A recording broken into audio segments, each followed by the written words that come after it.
Hello and welcome to Key Radio Live. An interesting episode. One of Key's works, obviously, but one of the works that has a lot of historical context. Magic is like so huge in this one. It's the first time it's like the central like theme of the work, you know, like when I talk. Wait, we haven't even name dropped the name of the work. We're talking about Air. I mean, we've been going in order. You could probably tell we were talking about Air just from the things we said before we said it was Air. That's how.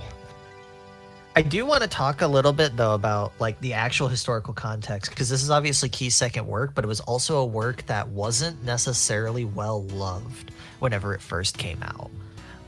Air is kind of notorious. Oh yeah, and I love it for that.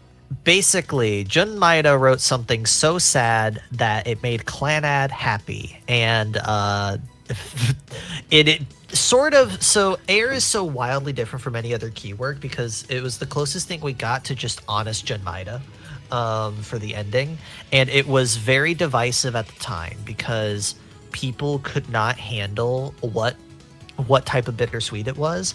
And TLDR, they hated Maeda because he told the truth. Yep, and like basically what then happened after this was Key put a lot of restrictions on what Key magic could do, and it changed the face of Key magic for like the entirety of the rest of the future of Key, because it almost redefined it. But we won't go too deep into spoilers yet, because this episode will have a huge spoiler section like later, because there's a lot of spoilers to talk about. Right.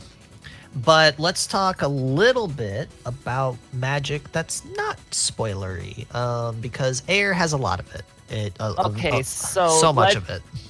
Let's get the one that's like thematically relevant but not super plot relevant out of the way, which is Michiru.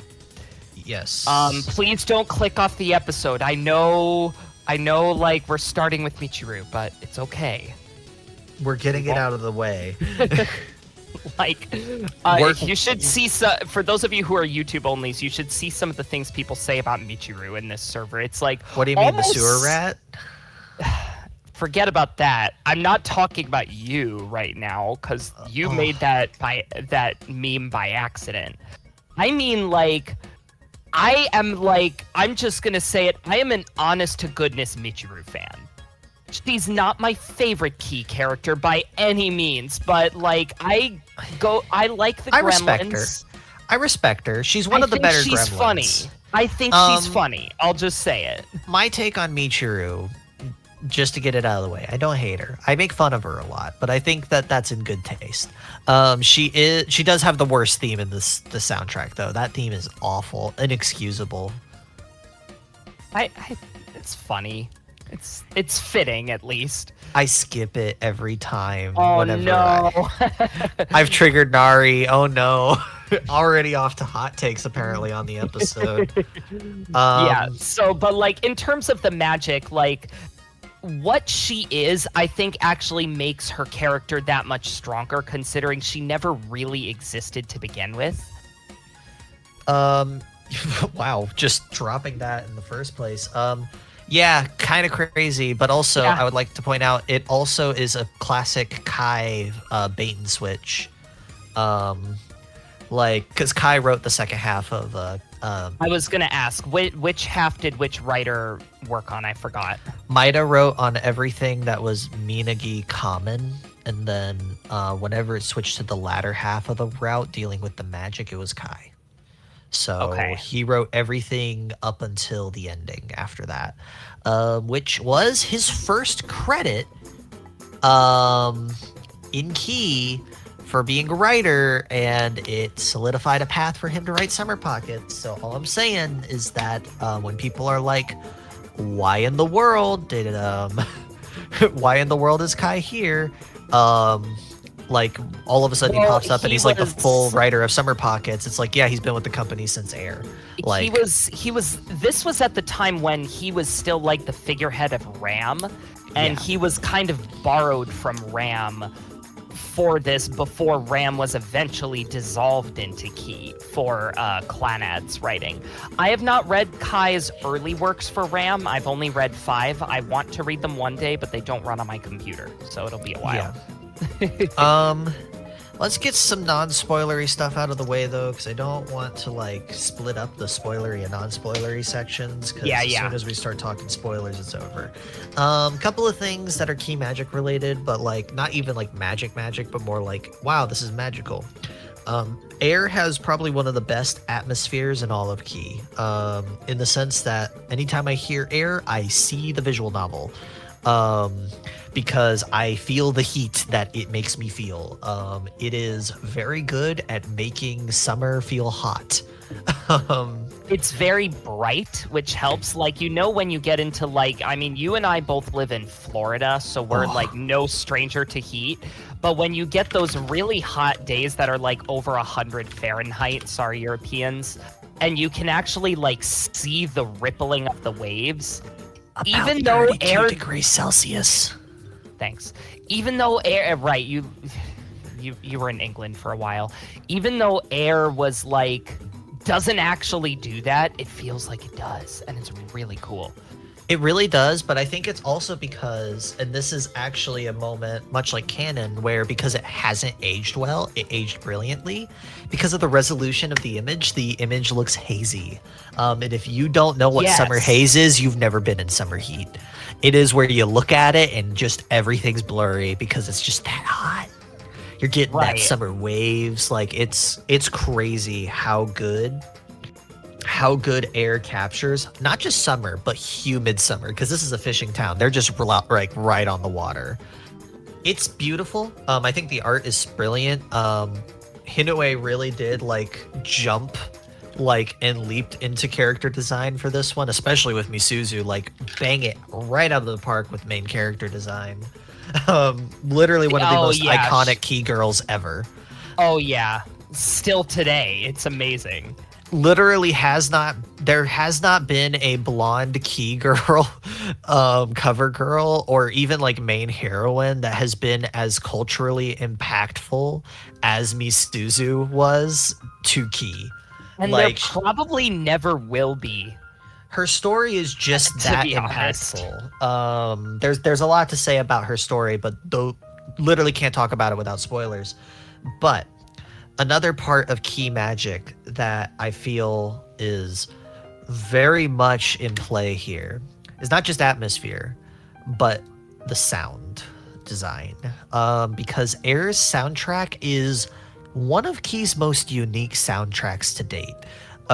Even to this day, there is nothing quite like the Air soundtrack. It has this almost airy, ethereal vibe that is persistent throughout all of the soundtrack. And we cannot talk about Air without talking about Natsukage. Because that track, anytime it comes on, it elevates whatever scene it's in to like iconic status. Like, well, it's not technically magic, like it, because like this is all just practical sound direction and sound design. Jun Maeda was on hacks. Like Shinji Orito and Jun Maeda were like, all right, we need to insert the gif where it's like the piano player with the piano on fire. Like he was cooking in the studio. It is a rare moment in early Key where the sound direction is actually good. Because genuinely, like early Key, I'm just gonna say it, usually doesn't have good sound direction. Mm-hmm. Air is like... No, you're right. Exception to this. Like, and it is because Air is the perfect length, and I will fight anyone who says otherwise. Air has a long enough soundtrack for the perfect amount of screen time that Air gives you. There is not a single overused track in this game, I don't think. Like I think there's an complaint. I think there's an underused track, but I do not think that there is an overused track. I have one complaint about that, and interestingly, it's something that Snow actually fixed. And it's the summer route tracks. Yes. They are. I do agree. There's too little for the longest route in the game. Now, to be fair, Air was originally a CD-ROM VN, which means its OST had to fit on a single disc. What Snow did to solve that is its version of Summer Route barely used music at all and just had a whole bunch of sound effects, where Air opted to just have a small amount of tracks that are exclusive to Summer Route to give us that this is different feeling.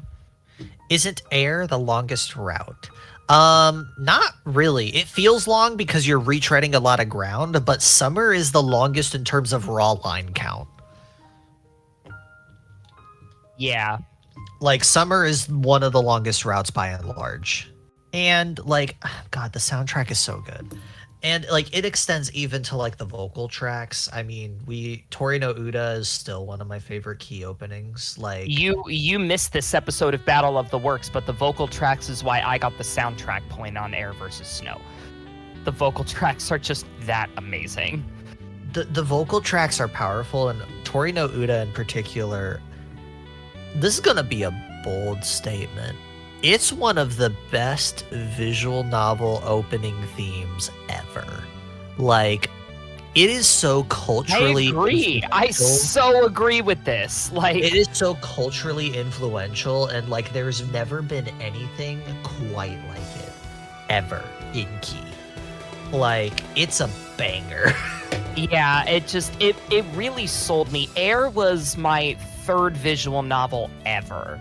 Like, it was very, very early in my reading life, and it was just like, it was really something special when you have, like, especially that first bass drum hit where you stop seeing the bus stop and then you just see Key right there for a few seconds. Is the song rather famous in Japan? Yes, it is a very famous karaoke bar song. And also, it is like the Leah song in Japan, to the point where, like, when they needed a Leah song for Dorj to sing in Kaginado, they picked that one. Also, I would like to point out that, like, someone said Tori no Uda, Manpig said it was Tori no Uda is one of the most is the most iconic key OP. That's not even an opinion. That's a fact. Like, if you because, like, if I think of a key opening, the first song I think of is Tori no Uda, because, like, it's a song that makes you feel something. Like, from the moment it starts to the moment it ends, you just feel it, and nothing quite captures that with Key. There's songs that I prefer to listen to, like, that I think are, like, better songs, but Tori no Uda is, like, the encapsulation of a Key opening in a song, because it makes me emotional. It makes me nostalgic for Air, even though I only read it, like, 3 years ago. Like, it's hard to be nostalgic about that. So I reread it at some point in this server's life. I think it was summer of 2021. Yeah, I reread it.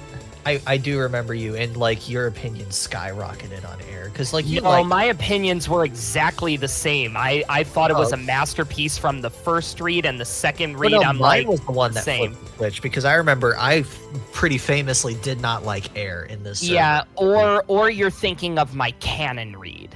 I'm thinking of Canon read, because Canon I 180'd. It was the soundtrack in this game is really good, and, like, I mean, God, track 12, Fabrication, is still, like, one of the best soundtracks, and it was not used enough. Yeah. That's the story of Air, is, like, it's really great, but sometimes you had tracks that just should have been used more. Right.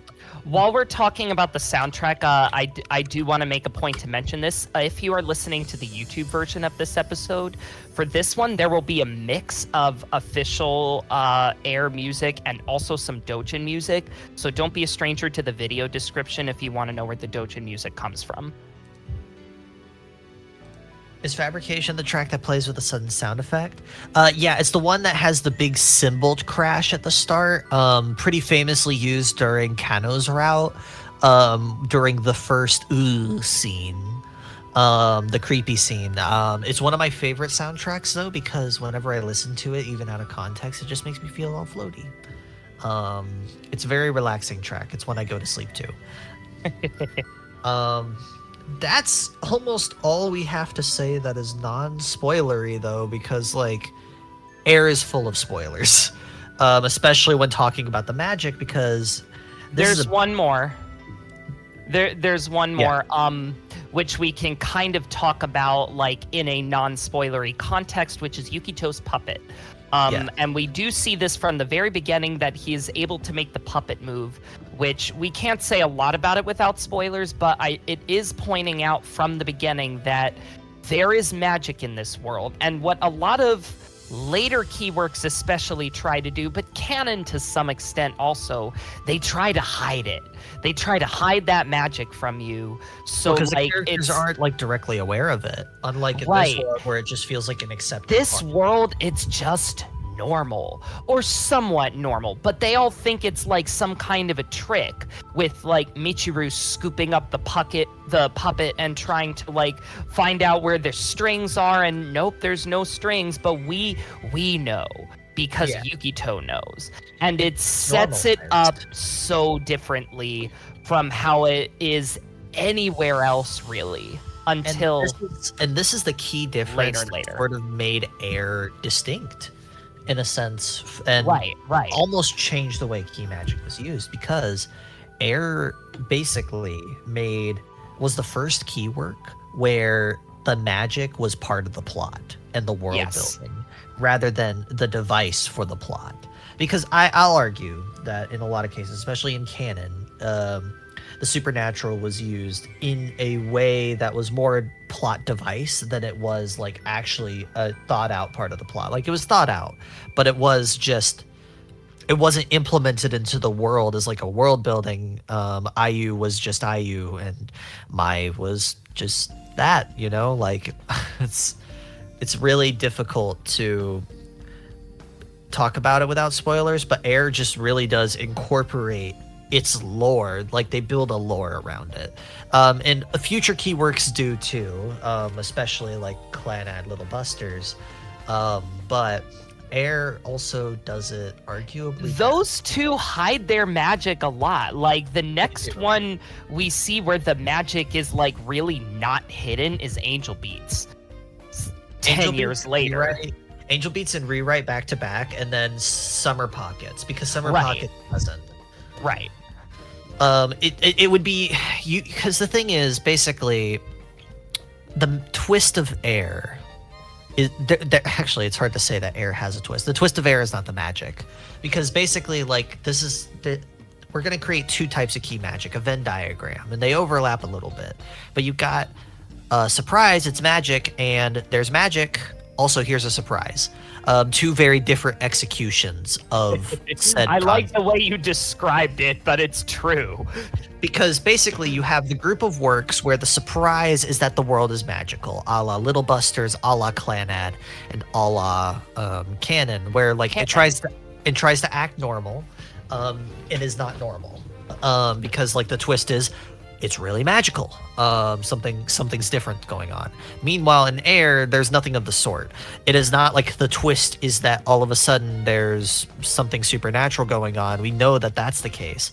The twist comes not because the magic is not the twist. That is not what the plot spin is. It's more like there's a plot spin and it is surrounded by said supernatural elements. And it's really up to you which one you prefer. I'm personally on the side of the Air Summer Pockets side, where it's like I prefer just it to be treated as normal, and then there's also a surprise, because when I go into a keyword, you can do a lot more with the surprise. You can do a lot more with the surprise, because in a keywork where the surprise is magic, it takes a lot to surprise me, because it's a keywork. I'm gonna be like, yeah, definitely a normal high school with nothing weird going on. Let's see, credits, Jin Maida, not normal at all. So, Little Busters almost convinced me that it was normal until it wasn't. And then I was like, and that's because it was convincing. But in a lot of cases, they're not going to get away. We talked about this on the Rewrite Book Club. They can't really get away with doing it again. They can't, because That's the issue with having magic be the twist. There's only so many times you can mask it before people are wised up to it. Which from at the time of recording this, the only thing we've seen from the new full lengther is a key visual, and as soon as I saw that the girl has a tail, I'm like, they're not going to try and hide that the world is magical. I don't think they're going to try to for a long time. And I'm glad. But I think that sort of ends the non-spoiler discussion because I need to talk about plot points to bring out more of the point. So if you have not read Air, it was nice having you for this brief moment of time. I'm very sorry that there was not more air time for the non-spoiler section. Oh my. Okay. It was low-hanging fruit. Yeah. I mean, I would have done it if you didn't. Also, if you've seen the Air anime, most of what we cover applies. So, like, just so I said the opposite before the episode started. Yeah, I said if you're an anime only, it's probably best not to be here if you plan on reading it. Oh, if you plan on reading it, but we're going to cover a lot. Like, the anime covers a lot of the same plot points. It's just execution is very different. Fair. Big picture, it's not like it's like there's a cut scene or something that's going to like massively change the context of something. But if you really want to be spoiler free for the visual novel, I recommend it because Air is a visual novel best taken in blind. Yes. All right. Well, let's talk about the execution of twists in Air because I do think it's. So do we want to go in order? Because this is one where we have to talk about all 5 routes. This is one. I want to talk specifically about the execution of Misuzu first, though, for a very specific reason. Okay. Because Misuzu is the only heroine where there's really no twist, which is the twist. And I'm saying this with my whole chest because a lot of people think that her being sick is a twist. It is not. They spell that out, and the thing is, the twist is there's nothing you can do to stop it. And that is the saddest thing, is there's twists to the other characters. Misuzu, she lays her heart out for you, and you try your best, and you think that there's some like twist that'll make it easier. I've said this on many episodes of the podcast, but I'm going to say it again because it's like one of Lucci's things at this point. This is the genius of being Sora in this route. Because when you're a crow... Well, we're talking about just Misuzu in general, because like Yukito knows as well. Even still, but like when you get this all revealed to you, we are in Sora's perspective. But like when we are Sora, you get a few choices at the beginning of Air Route, and they do not matter. They're all little things because how much can you do when you're a bird? And it's at a point, there is a point here where Sora realizes, I can't influence this world. And as soon as he realizes that, we don't get choices anymore. This is also like, and this does kind of relate to one of the magical things about a key work. This is really the first, not the first because Moon had it, but one of the first times that the choices, like the choice system of the game really fits its narrative. It was the first time that I feel it was a very deliberate choice because... Yes, exactly. In canon, it felt like a necessity because it was a dating sim. While Air is not a dating sim, it is a Nakige through and through. Because Air, don't get me wrong, canon, Nakige, 100%, but it is also a dating sim because they had to appeal to that market. Air did not because Key had already made a brand for themselves. So Air is honestly not super romance focused. It is not. To the point where the all ages version is the more popular version to read. That's true of any key work, but yeah. I just mean just in general, like it's the version that most people think is thematically fitting. Like, because you can make an argument for EX, like EX at like Ecstasy and Little Busters adds like some narrative to it. Air it doesn't. But I do want to talk about Misuzu like prior to air route, because we get this reveal that she's sick much earlier. Like Haruko's basically like, hey bud, you really shouldn't be friends with her, because she will keep having these panic attacks basically. And you can try however you may to like help her. Nothing does it. By the end of her route, nothing could be done. And it's crazy because Air is full of twists. But then despite that, their main plot, they decided not to make a twist. They tell you early on and you just watch it happen. And it is such an interesting thing because it's like the first time in Key where like they're like, this has to go this way. And they lock in like this fate. And it's so saddening because like you want to, because she's so sweet. Misuzu is literally like an angel. She can do no wrong. And you're just like watching this poor little girl regress. And it is sad. It's really, really sad. And it does a really good job at it because it makes you want to help, but then it strips you away of the one ability you have, which is why the choice system's so good, because it gives you the taste of the power to change someone's fate, but then the one person you want to change their fate most, you can't. Because that's exactly what it is, fate. Ironically enough, Fate was literally the soundtrack that started playing while I started talking about this. But we'll talk a little bit more about Misuzu in depth in a more linear fashion after we talk about the two side heroines, because these two heroines are also important to Air. Specifically Air's theme of independence. Because Air's core theme is about growing up and I guess acceptance. Like acceptance and independence is I guess how I would sum it up. Yeah, same. We'll talk about Kano because her route is the least liked route, and luckily the hosts are you and I. And I want to. I like this route. I want to put some respect on her name. This route was not bad. It is. I understand people calling it the worst route in Air because there has to be a worst. And still like it more than Minagi's route. I think the pacing is better. Oh, the pacing's fantastic, and I think Kano's. This was almost a horror route. Like, it was really good at times. Yeah. But I like the fact that, like, they represent Kano's, like, childish, like, not letting go of dreams as, like, this possession almost. Like, she's so, like, intertwined with the past and not letting go that, like, she literally is stuck in a trance of the past, like even like the distant past, like her ancestors, like that's how far back this connection goes. And it's only until she can accept her own circumstances that she's able to let go of this vision that she has.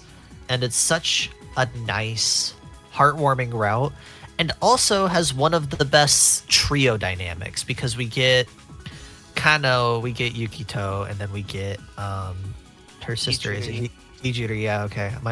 Why was my brain blanking? I was like, but their dynamic is just really fun, like in general. Plus, we get a lot of Potato. You know, one of the best key mascots. He's fine. The amount of Potato hate you see in Keyverse is quite surprising.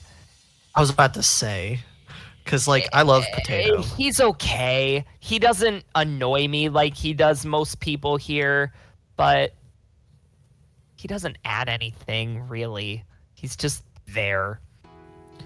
That's a lot of key mascots. In fairness, he's there to be cute.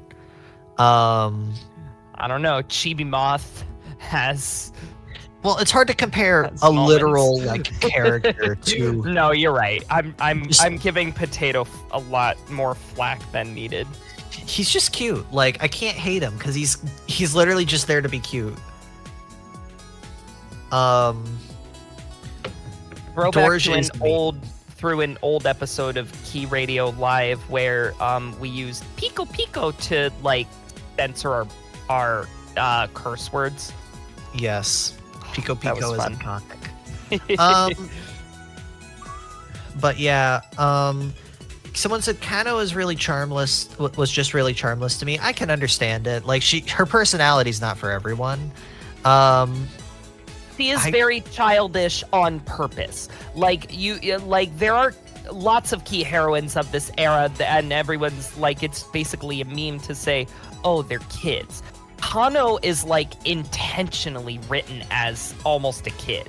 She's mentally like a 5-year-old almost. Like, it's kind of, like, she is literally, like, mentally stuck in this mode, and it's not until after she lets go of that, like that desire. I mean, she kind of is, though. Like, kind of feels like an NPC at times, not gonna lie. Yeah, she kind of is. Like, that's kind of the point of the route.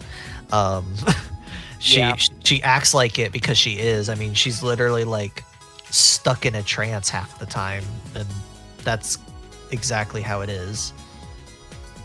I'll give a little shout out here. This route is the only key route, and actually the only route, period, written by Ishikawa Takashi, who was on key for this one VN and then disappeared off the face of the earth. Basically, and this was a hated route for a lot of people, so basically, yeah, he theorized he was not asked to return. And never pursued a career after that. Yeah, which is a shame, because, you know, there's a lot of good things about this story. I mean, Kano herself is cursed, let's be for real. Yeah. But one thing this introduces is an interesting little mechanic called the feather. This is an interesting one because a lot of people argue that it shouldn't matter because the feathers don't really come up that much, like in terms of lore, but it's important because feathers hold memories. In this route, basically, Yukito touches a feather, gets to see the scene that keeps replaying in Kano's head. And it's a very sad scene, but it also basically foreshadows summer route, because it's like, hey, we're going back to feudal Japan. Have fun with that. Its execution is inconsistent, I will be honest, because basically... This is one where I actually think the anime gives away too much, because in the visual novel, the actual visuals are presented like in almost incomplete drawings, where we don't really know that it's feudal Japan. We just know that it happened sometimes in the past, but it's vague. The anime actually gives it away, which I didn't like, personally. Yeah, and here's the issue with Kano's route that, like, is divisive for a lot of people. And it's the weakest route in terms of the execution of the magic, just because of the fact that it was trying to be two things. It was trying to be a pre-summer route while also trying to be a Kano standalone route. And it's very hard to be that because Summer's cast is entirely different. So basically you had to use Kano as a device to foreshadow the idea of, like, hey, the past, like the distant past, is going to be important, and ancestry is a common theme. And I enjoyed it. Like, I found it sweet by the end. I'm one of those people that, like, couldn't hate the route. I looked at it, read it, enjoyed it, and I was like, yeah, that was good. The amount of Kano hate that, like, goes around for, like, the character, I just don't get. Like, if you feel nothing towards her, fine. Like, that makes sense. I'm just very much in the sense, like, I don't hate her. Like, she's good. Like, she's a good character. She does what she needs to do. But we need to talk about Minagi, because this is a much better executed route. Probably because you had Maida and Kai, so basically the goat and the goat, working on it. I do not like the execution of this route. Its pacing is about as bad as Kotomi's route, so... I night and day between the two. Like, I think Minagi's route is way too long, and also, like, really, like, the actual Minagi as a character stuff, I just don't think is very interesting. What's interesting about this route is her relationship with Michiru. Well... And I would have liked if we focused more on that and just made it the same length as Kano's route. I have a lot to say about Minagi, because I think a lot of people miss the point of her character. Because Michiru is an extension of Minagi. It's two sides of the same coin. God, there's a lot to talk about.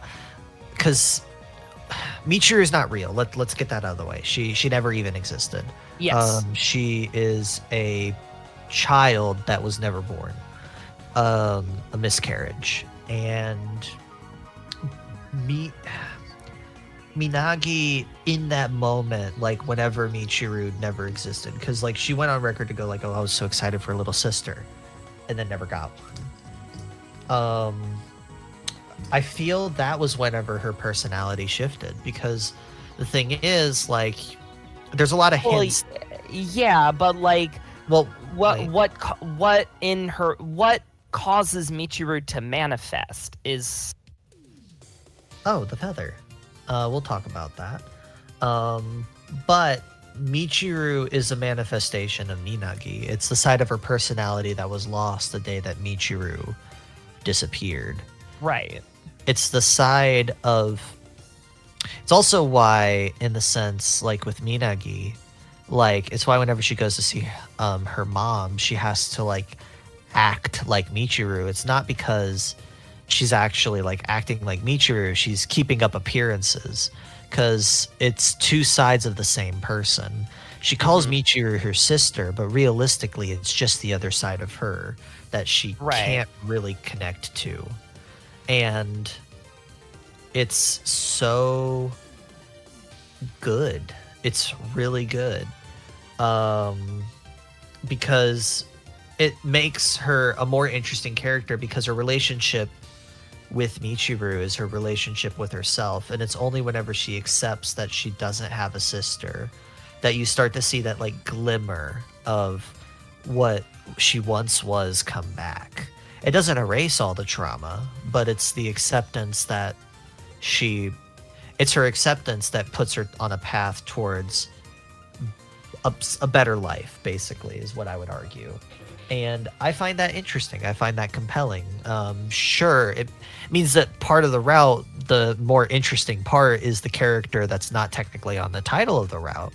But I do think if using... you view them as one and the same, you can make the argument about Minagi being an interesting character. It's just the issue I have... I view them as two sides of the same coin. I view it as a side of Minagi. Which is fair. It's just you're putting like all of the most interesting aspects of Minagi into Michiru. This is fair, which I can't argue, and its pacing is still off, but I do think it's a unique execution of key magic. And the reason why the feather is able to manifest it is, as we know, the feather is able to manifest itself memories, but it's also able to manifest, to a certain extent, wishes, basically. These feathers are valuable, like they're a valuable MacGuffin within air lore. Pretty notably so. Thanks to Summer Route, when we find out there are people who, hunt the winged people, who have hundreds of them, Yeah, and they get hunted for this, basically. Right, they became extinct because people sought the feathers. Yep. So these feathers are incredibly powerful. We don't know the full extent of what they can do, but one of them is definitely manifesting memories, but also wishes of what could have been. And that's what Michiru is. It's the manifestation of a wish. A wish because Minagi so badly wanted to be accepted by her mother after the miscarriage. Because that's the other plot point, is that like Minagi never had the same relationship with her mother after her mother miscarried. True. So Michiru is the manifestation of a desire in which a life where she could return to her normalcy, where she has a sister, her mom loves her, all that stuff. And it's so sad. We're going to be repeating that phrase a lot. It's just so sad. That's air, baby. Because whenever Michiru finally leaves, she has to face reality, but she's growing up. because Michiru is that childish side of her, the side that's impulsive, wants to fight back, is constantly fighting back, fighting for her own existence, basically. Because as long as she's on Minagi's mind, she's there. But that wish can only last for so long because adulthood comes and you have to face reality at some point. You have to grieve. And I think that's what makes Minagi's route interesting. Sure, does it make Minagi necessarily an interesting character on her own? No, but I don't think she was meant to be. I don't think she was ever written to be anything but interesting because of Michiru, because Michiru is part of Minagi. It also there is a route in Little Busters that we are going to talk about that I think just did this execution of key magic like 10 times better. I mean, yeah, I agree, but this was also the first time I tried it, so I can't really dock it too much, you know? It's a brave step.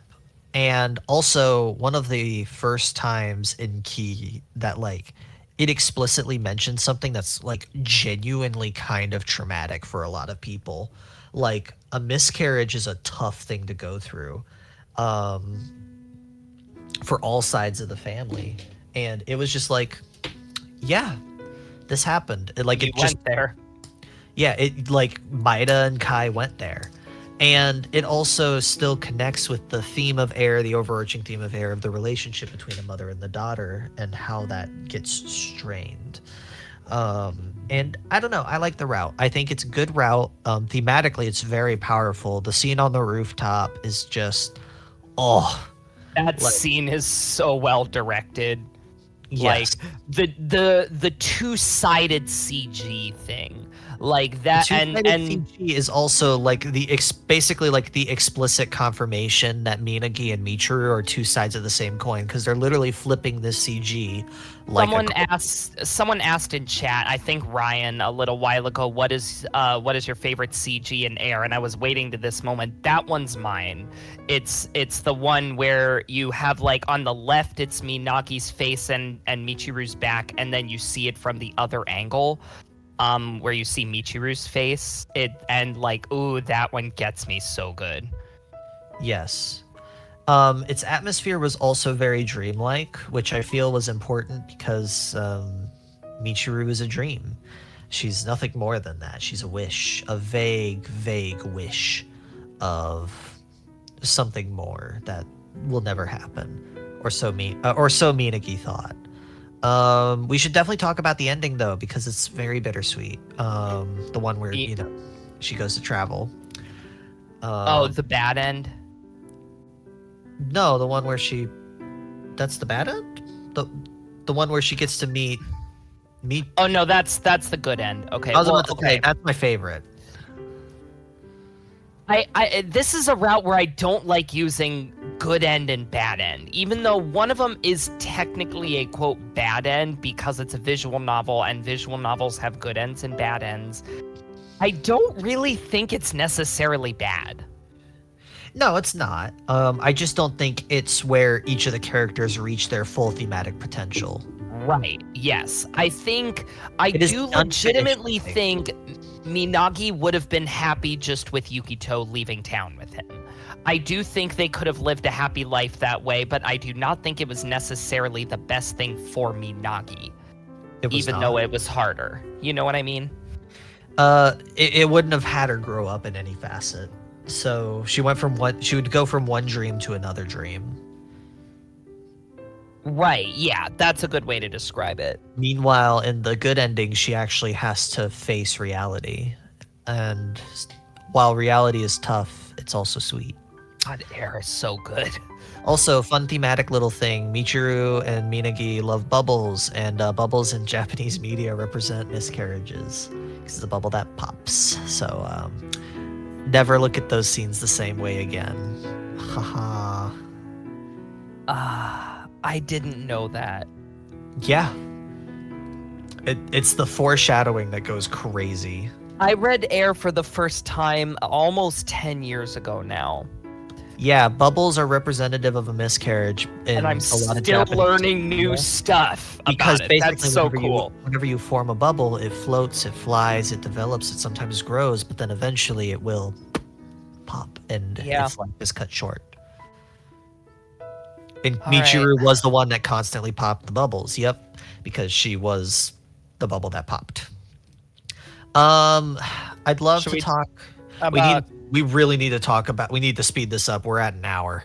Yeah, so let's talk about Kana. All right, Kana.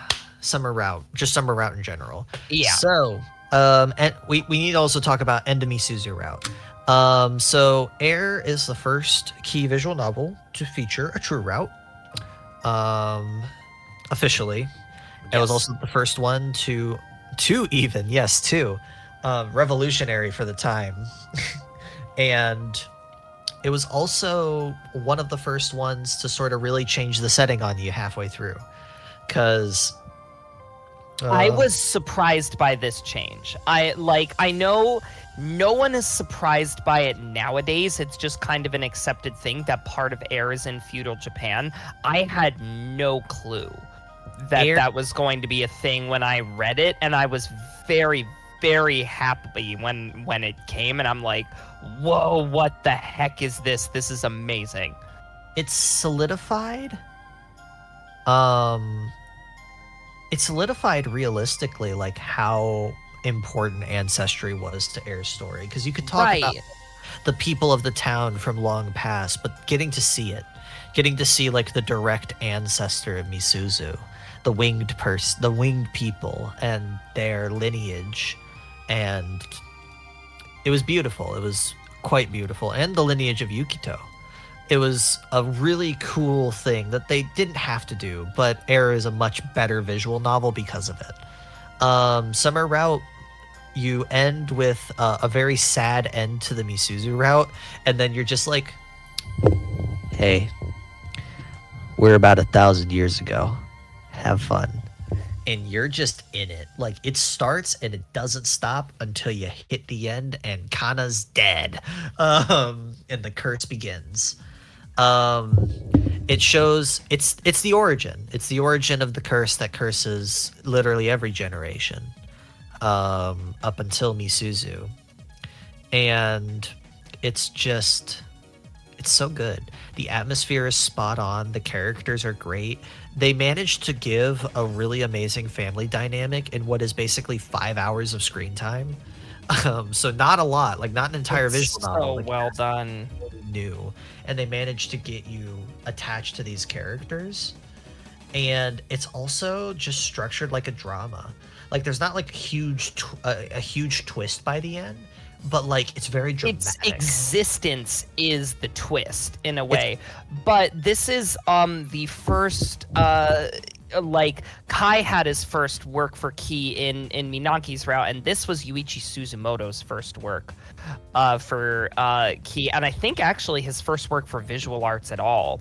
Yes, was in Air and for Summer Route, and the way you could tell that this was like a big moment for Maeda because it showed how well that communication between writers is like, it shows how important it is for a work to for a visual novel to form, because Summer Route, despite Suzumoto only doing this one route with a completely different cast, it just fits. Well, I think there's a specific reason for this, and this is actually a change to the key magic formula that was for the better. One of the magical things about Key is how you can have, especially with Air Forward, a novel with so many writers and a ton of, with all different strengths and weaknesses come together to make a work that is so deeply impactful that it is like, it changed the culture of a company. Because like the fan base for canon was pretty standard fare for visual novels, but Air really changed what a Key fan could be. Because, and this is the interesting thing, and this is what's cool, the writers knew what their strengths were. Because if you notice, Maeda, I've always argued this, Maeda's not really good with lore. Maeda's good with, there's a thing that happened. cry. That is Maida's strength. He is very good at pulling at the psychology of the human mind and tugging at heartstrings. Meanwhile, Suzumoto, I've always argued, is the lore master. He is always able to craft a world. And even if you don't like how he does his narratives, he's able to craft a world with a solid enough narrative that it makes sense. So the fact that Maida, because Air was kind of his baby, it was the first work where he was the lead writer for it, basically, like lead creative director. So it was like one of those things where it was like, it took a lot for him to acknowledge, maybe I should hand this off to someone. And he did, and it paid off in dividends because Suzumoto nailed Summer Route tenfold, because he managed to establish lore that made the Air route feel more impactful, because you got to see the origin of the lineage. And then I also have a theory. This has not been confirmed in interviews, but I would be shocked if it ends up not being true. I have a feeling that Summer Route's positive reception is why Key decided to greenlight Planetarian. 100%. Because like, Summer Route is a story on its own, and it is also kinetic, because changing the past is not what Air is about. Air is about accepting the past. Exactly. So Summer Route has no choices, and because of the positive reception of that, I think they decided, hey, Suzumoto can do that again, and Planetarian ended up being a huge success too. Yes.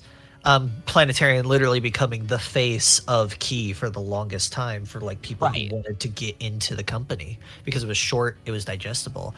You brought up past, present, all that stuff.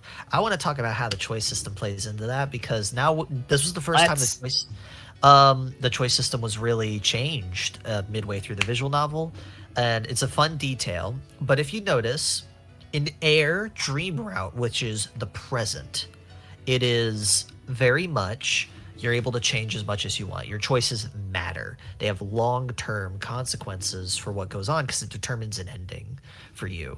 Meanwhile, when you're in the past, there's no choice, because you can't change the past. And then when Yukito comes back as Sora and you start Air Route, he tries to do the same things he did, but as a bird. And he realizes this isn't the past.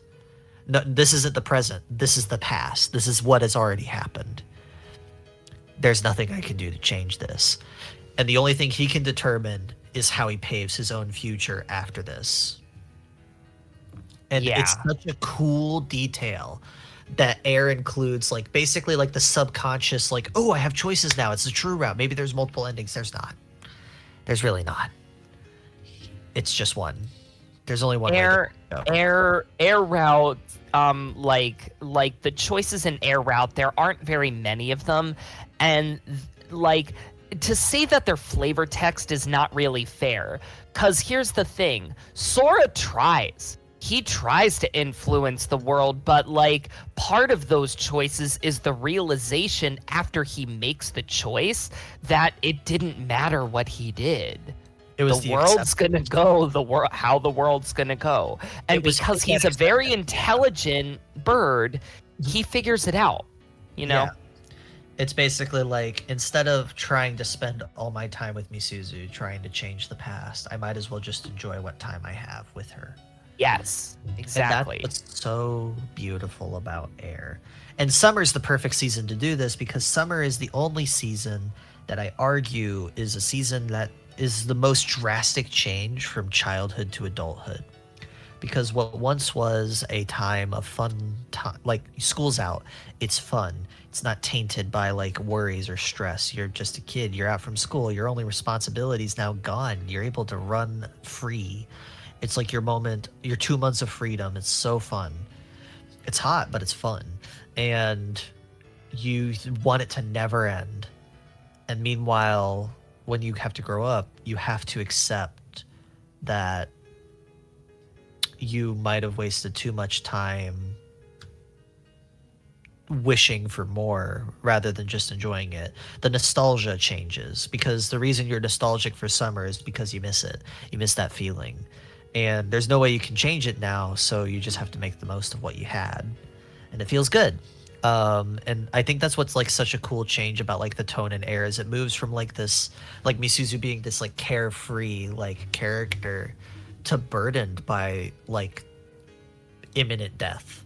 And it's like it's very representative of the tonal change that summer gets whenever you grow up, because it's no longer that like one reprieve for 2 months. It's its own thing. Life still goes on. You have to deal with it, but it makes you nostalgic for the days that once were, and it makes you want to make every day the best day.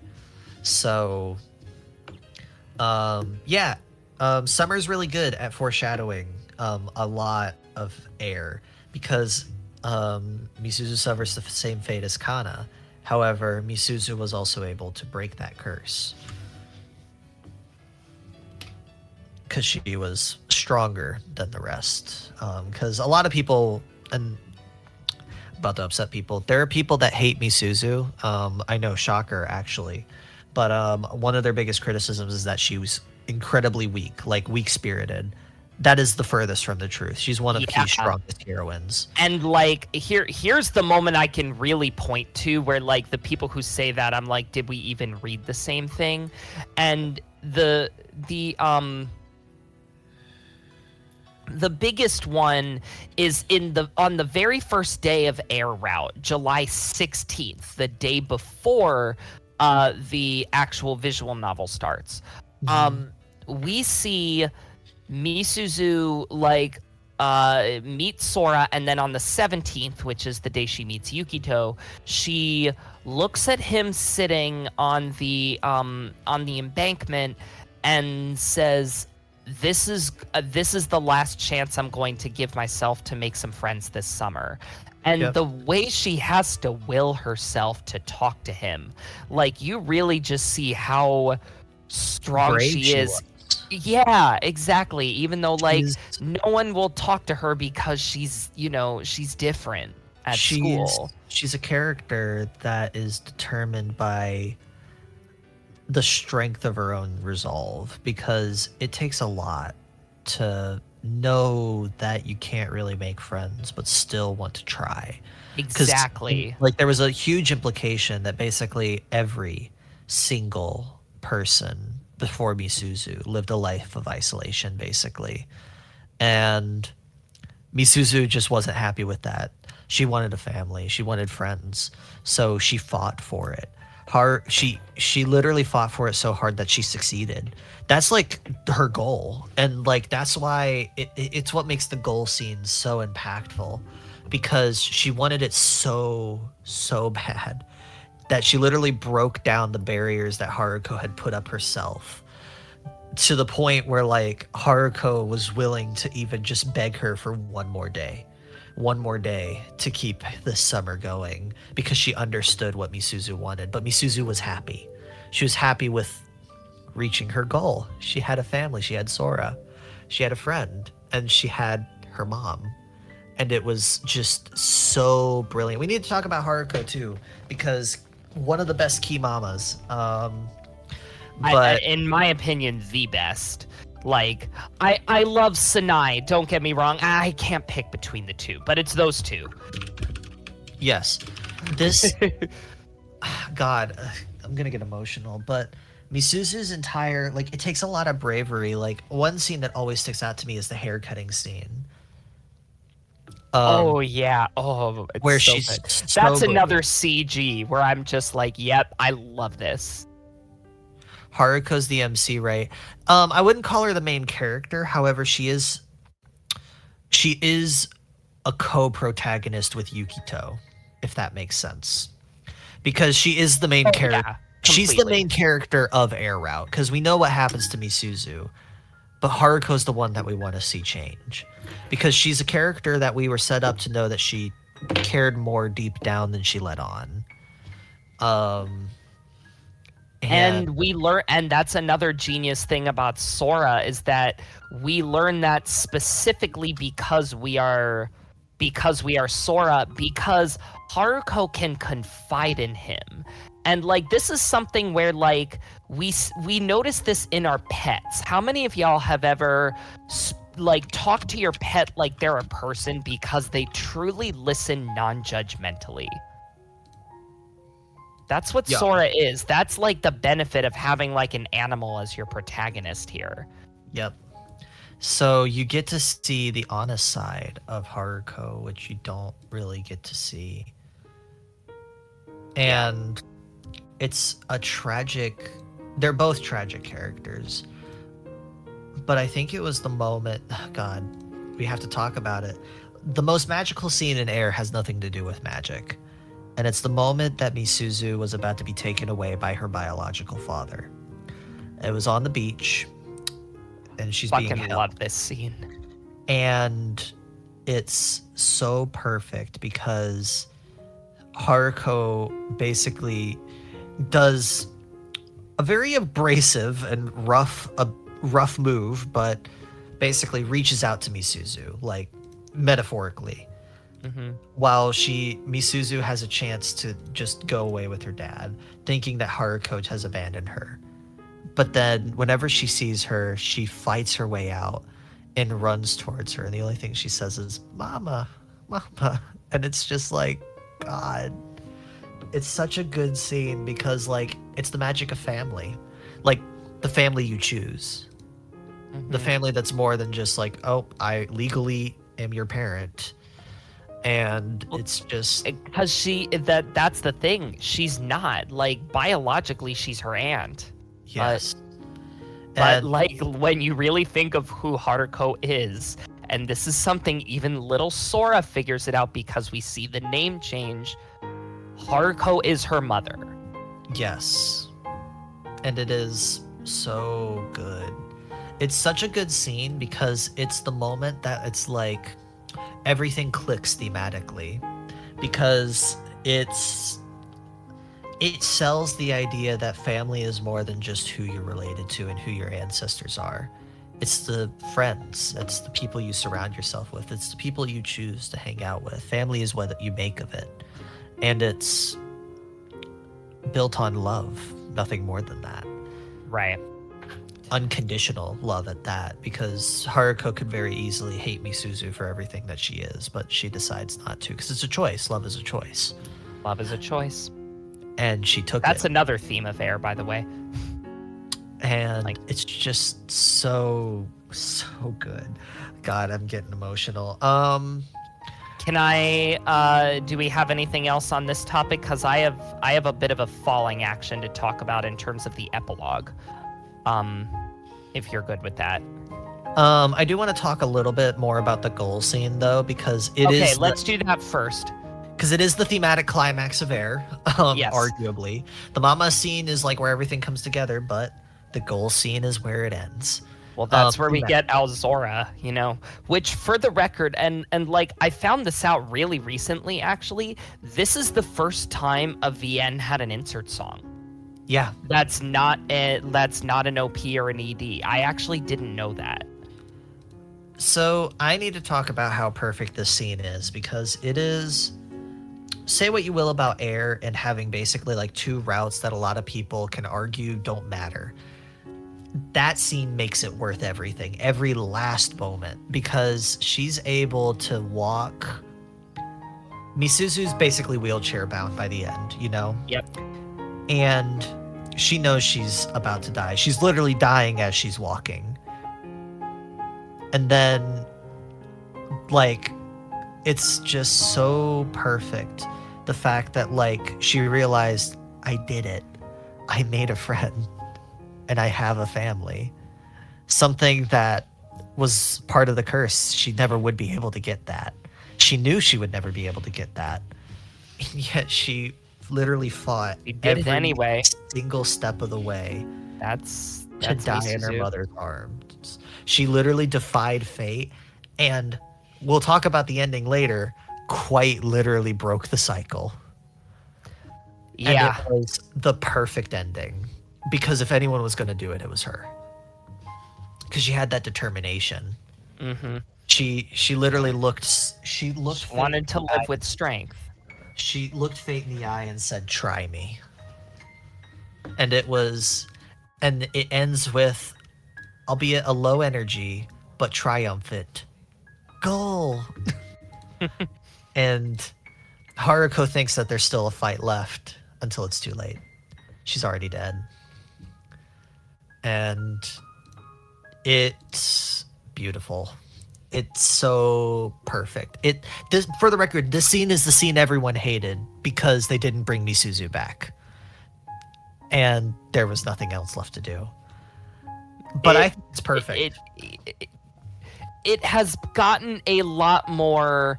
People have warmed up to it more over the years. You know, Air at the time of recording this, Air is actually almost exactly 23. You know, it's celebrated its birthday on September 8th. Its 23rd birthday. And we're recording this on September 15th, so just a few days ago. This is an old VN. It got it was a lot more controversial in its early days than it is now. It was controversial because there was never let me put it this way, there was never VN that relied so heavily on magic before that didn't bring it back for the satisfaction of the reader. Right, yes, and exactly. I'll argue this. And this is an opinion. This is not like a fact, a definitive metric or anything. Key magic is far more effective when it actually isn't used to bring someone back. Key magic generally, I feel, has a more lasting impact in most cases whenever it is used as part... It is not used to just bring someone back. I would agree with you on that. Because... Shoutouts to Kai, by the way. Shoutouts to Kai, because he is big on this. I mean, Summer Pockets is a huge live with the consequences of your action thing, and Air is... I meant former mod Kai, but him too. But key magic, whenever it is used in... Not in detriment, but we'll use this term. In detriment to the characters. To the sense where it's not there to bring them back. To literally just... It's there to service the plot. It is a neutral party. And it was... And it literally created a sort of division, because there's some people that really like the way key magic is done, where it brings certain characters back. It's used to keep certain characters alive. I'm personally not too huge of a fan. Spoilers for later podcast episodes. You'll see where my stance is on that. You could probably guess. This is why I'm not commenting on it right now. But Air proves how well it can be done, because I'll agree to that. Future works are impactful, but I don't think there's no scene that is quite as impactful as the finality of like the goal scene and a very specific scene in Summer Pockets. Because the thing is, when there's finality in death, it makes you look back on the character's life and think, was it worth it? And if you can answer yes, then Air did a good job. And the answer for me was a resounding yes, because she died happy. Yeah. And if there is no finality in Misuzu's death, then she didn't. Then it's pointless. Like, honestly, because her story lives on with Haruko.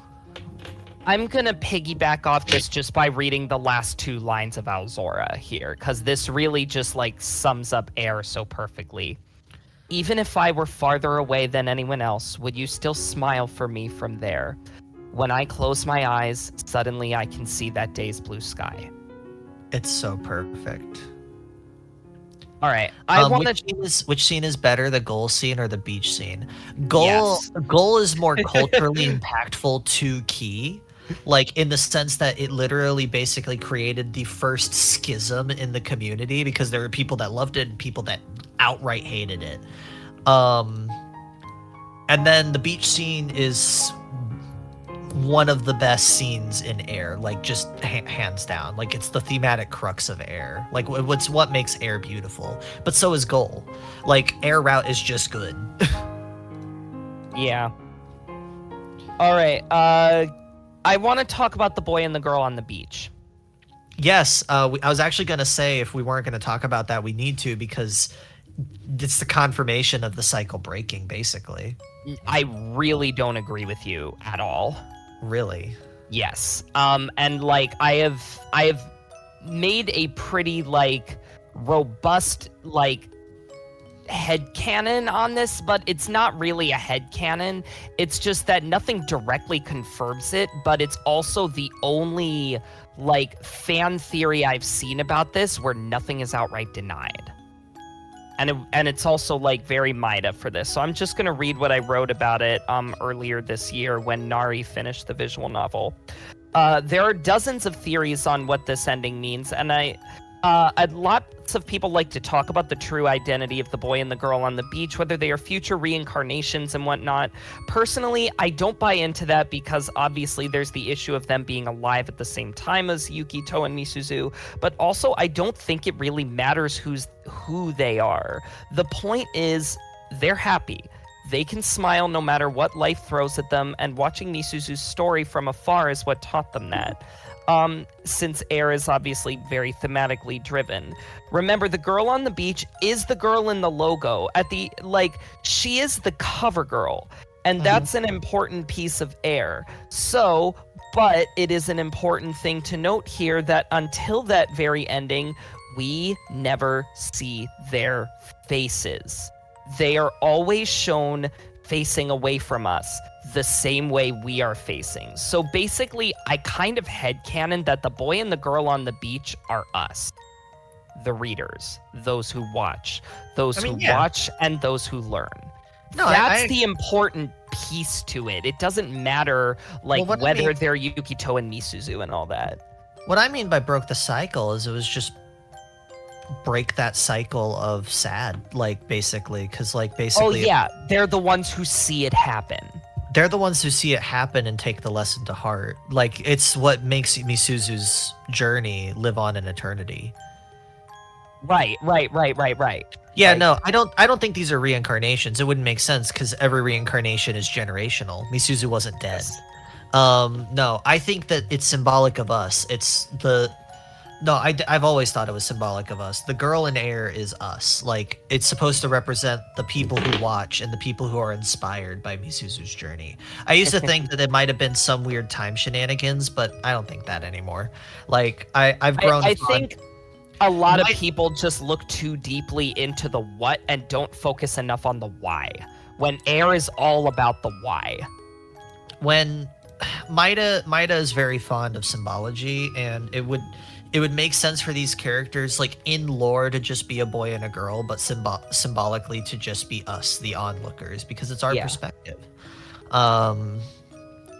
It's the impartial third party who's just watching the story unfold, and it's why we never see them get a choice. They appear, True. They're there, they're onlookers, they're confirmed to be there the whole time, but yet they're inspired. And I think that's what the most important thing is. And this is actually something that links to a Nekogari interview, because we won't be talking about Nekogari. I have to shill it a little bit. In an interview, Maida sort of basically confirmed what the kids represent indirectly through how he talks about his writing philosophy. He said he often includes things in stories that he hopes he represents the user, and that they, in the sense that he wants things that will connect with the reader and represent them, and sometimes that is a theme, but he's other times it's literally a cameo character. Well, but he does this very blatantly in Tomoyo After. Yep. And he's it's important to me that I feel that my stories leave a legacy, so sometimes I'll symbolically represent that. I think Air was the first time he did that, because Air was also a story that meant a lot to him. It was a story he wanted to tell. So there's one thing they say about writers, and in that their first big story they tell is in some ways autobiographical. Yes. This felt like Maida's. You can it just feels like the first time he really was able to, Maida was able to do what Maida wanted to do. He was able to lead a team of writers to tell the story that he wanted to tell. Also worth noting here, and this is, development history, but also important to the story of Air as a whole, this game was delayed, and that means Key gave him more time when he needed it to make this thing so good. I gotta read this. Air's ending is probably the most complicated and ambiguous next to Summer Pockets. I disagree with both of these takes because I don't think Air's ending is ambiguous. Neither do I think is Summer Pockets. Where is that? Nari podcast chat. Oh, okay. I do not think that either ending is ambiguous. It's just you get out of both endings what you put into it, almost like in a sense where like the endings both endings are meant to do one thing, get you to think, and Air's ending does, but like objectively, it is literally just Haruko learns to pick up her life again. Which is another brilliant thing, is that she learned the lesson too. I love that confirmation because we get to see her basically grow up and step forward into a new life. Sora does as much as he can as a bird, you know? And like, sure, you get like the symbology of like the kids, but I don't think it's only confusing if you make it so. They're just kids. They're onlookers. Kids do that sometimes. Everyone's watching. Sometimes I literally took the kid ending as the first time as like, hey, literally anyone could be watching your story, so make it a good one. Like that was like how I took it the first time, and then like I was like, that's some Doctor Who level shit. Like the way you said that, but it's so true. Yeah, like that's Air's theme. It's like your story is what you make of it. Yeah, and it's really good. I like it a lot. I love Air. Air is one of my personal favorites. It is easily my favorite of early Key, like pre-Little Buster's Key. It's my favorite of the pre-shift, basically, like the shift towards modern Key. And it's just like, for me, it's just no contest. It's clearly at the top of this era for me. Yeah, and I'll say this, like, endings that are complicated, like, and Air's just a complicated work, like, thematically, it's very layered. Canon wore its themes on its sleeve, like, it was very easy to interpret. Air's not so much. It's a layered work. There's a lot to it. But these works are often the most rewarding to think about because they're the ones you come back to and notice smaller things whenever you think back on it.